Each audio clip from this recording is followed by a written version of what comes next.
Welcome to Sterile Sauce talks about things that he knows more than everyone else about.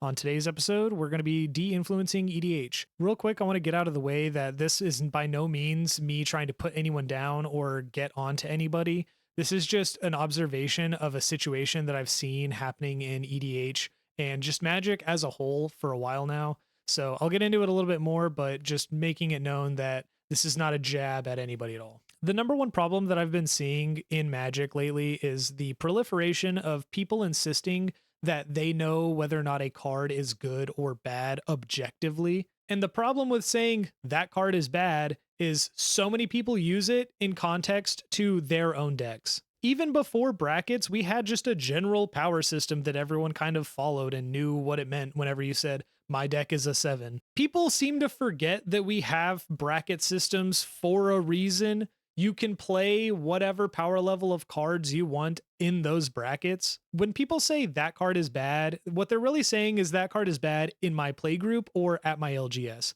which is entirely valid. That is totally a thing that happens. To that, I would just say, cool, dude, glad to know. The problem comes in whenever you have new players that get into the game and they hear this opinion from somebody else saying, well, that card's bad, don't run that card.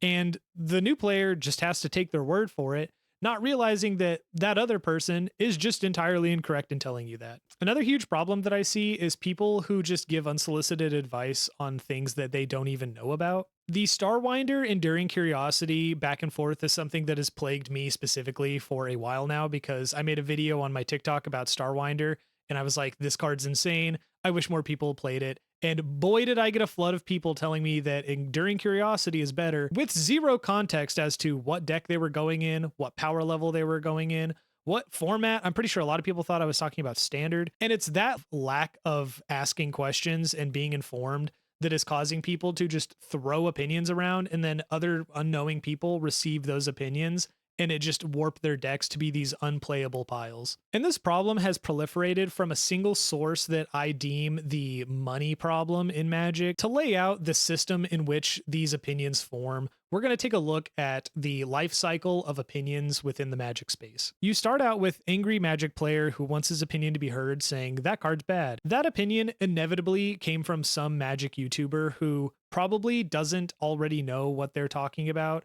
and is just saying the things that they heard from other Magic YouTubers who are more popular and get the views that the smaller YouTubers would like to also have. These opinions feed into each other in an unending loop where the overall community is viewing the game in the lens of these creators who ultimately their opinions are motivated by money.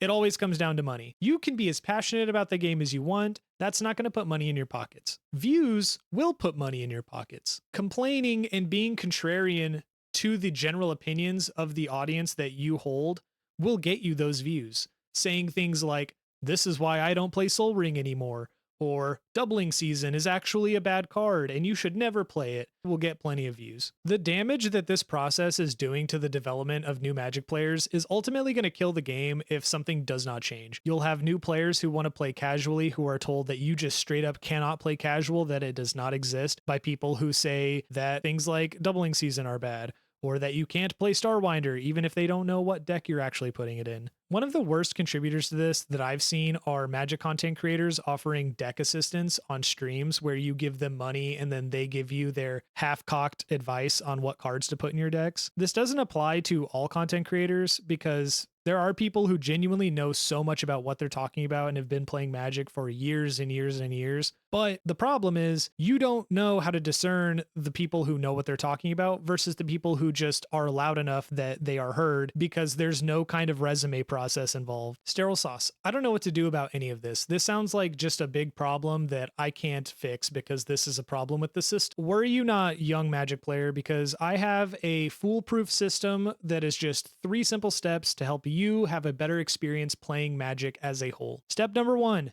I cannot stress this enough. Find a pod of people that you want to play with consistently. I would say this is rule number 1, period, for EDH in general. You can play whatever you want if you are all just on the same page. Rule number 2, and this is a huge one, research the content creators that you are getting your information from and how motivated by money those opinions are. I love Shuffle Up and Play. I love The Professor. I love everything that they do over there. But ultimately, at the end of the day, the professor is responsible for the paychecks and well beings of so many people.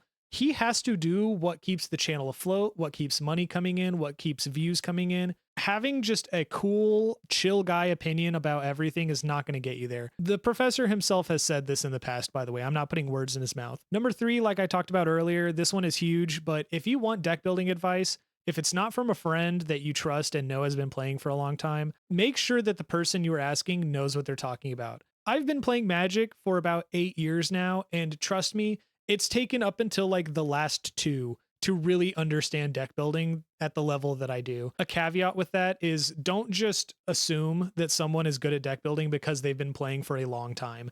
Because, like I said, I played for a long time before I got any good at it. I know that was a shorter video, but I'm going to be trying to put out videos more often, meaning I don't want to front load a ton of work onto myself and then talk myself out of wanting to ever do it. I want to give a huge shout out to all of my patrons, a genuine, real thank you to all of you because it has helped me so much. Like, I can't even begin to explain how every little bit of the Patreon I look at as like a bit of relief. I'm sorry this video took so long compared to the last time I uploaded. I am going to put more podcast episodes up on the YouTube because I've been trying to record the in-camera ones more often, but everything comes with time. So thank you again for watching and have a good one.